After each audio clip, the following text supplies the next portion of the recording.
Apóstolos, capítulo 5.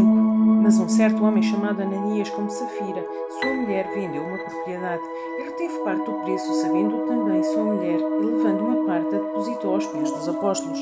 Disse então Pedro: Ananias, porque encheu Satanás o teu coração para que mentisses ao Espírito Santo e retivesses parte do preço da herdade? Guardando não ficava para ti, e vendida não estava em teu poder?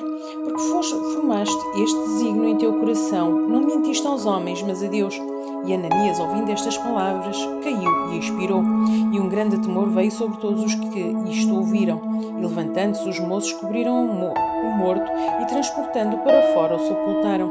E passando um espaço quase de 3 horas, entrou também sua mulher, não sabendo o que havia acontecido. E disse-lhe Pedro: Dize-me, vendestes, portanto, aquela herdade? E ela disse: Sim, portanto. Então Pedro lhe disse: Porque é que entre vós vos concertastes para tentar o Espírito do Senhor? Eis aí a porta dos pés dos que sepultaram teu marido, e também te levarão a ti. E logo caiu aos pés e expirou. E entrando os moços acharam-na morta, e levando-a para fora, a sepultaram junto de seu marido. E houve um grande temor em toda a igreja e em todos os que ouviram estas coisas. E muitos sinais e prodígios foram feitos entre o povo pelas mãos dos apóstolos. E estavam todos unanimemente no alpendre de Salomão. Dos outros, porém, ninguém ousava juntar-se a eles, mas o povo tinha-lhe em grande estima.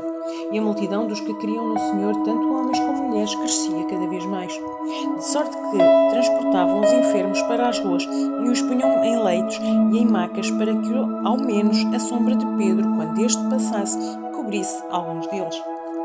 E até das cidades circunvizinhas concorria muita gente a Jerusalém, conduzindo enfermos e atormentados de espíritos imundos, os quais eram todos curados. E levantando-se o sumo sacerdote e todos os que estavam com ele, e eram eles da seita dos saduceus, encheram-se de inveja, e lançaram mãos dos apóstolos e os puseram na prisão pública. Mas de noite um anjo do Senhor abriu as portas da prisão, e tirando-os para fora disse: Ide e apresentai-vos no templo, e dizei ao povo todas as palavras desta vida. E ouvindo eles isto, entraram da manhã cedo no templo e ensinavam.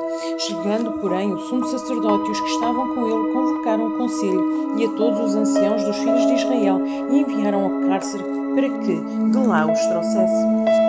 Mas tendo lá ido os servidores, não os acharam na prisão, e voltando-lhe o anunciaram, dizendo: Achamos realmente o cárcere fechado, com toda a segurança e os guardas que estavam fora diante das portas.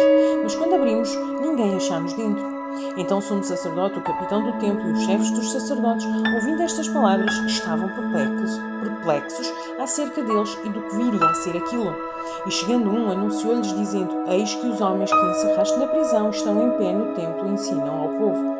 Então foi o capitão com os servidores e os trouxe, não com violência, porque temiam ser apedrejados pelo povo. E trazendo-os, os apresentaram ao conselho, e o sumo sacerdote os interrogou, dizendo: Não vos admoestamos nós expressamente que não ensinasseis nesse nome? E eis que encheste Jerusalém dessa vossa doutrina, e quereis lançar sobre nós o sangue desse homem. Porém, respondendo Pedro e os apóstolos, disseram: Mais importa obedecer a Deus do que aos homens. O Deus de nossos pais ressuscitou a Jesus, ao qual vós matastes, suspendendo-o no madeiro. Deus, com a sua destra, o elevou príncipe e salvador, para dar a Israel o arrependimento e a remissão dos pecados. E nós somos testemunhas acerca destas palavras, nós e também o Espírito Santo que Deus nos deu àqueles que lhe obedecem. E ouvindo eles isto, se enfureciam e deliberavam matá-los.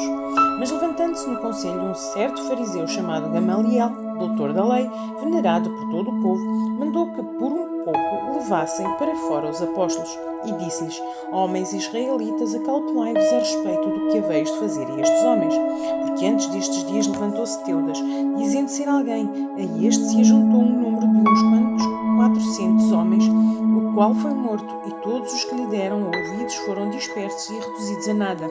Depois deste levantou-se Judas, o Galileu, nos dias do alistamento, e levou muito povo após si, mas também este padeceu, e todos os que lhe deram ouvidos foram dispersos. E agora digo-vos: dai de mão a estes homens e deixai-os, porque se este conselho ou esta obra é de homens, se desfará.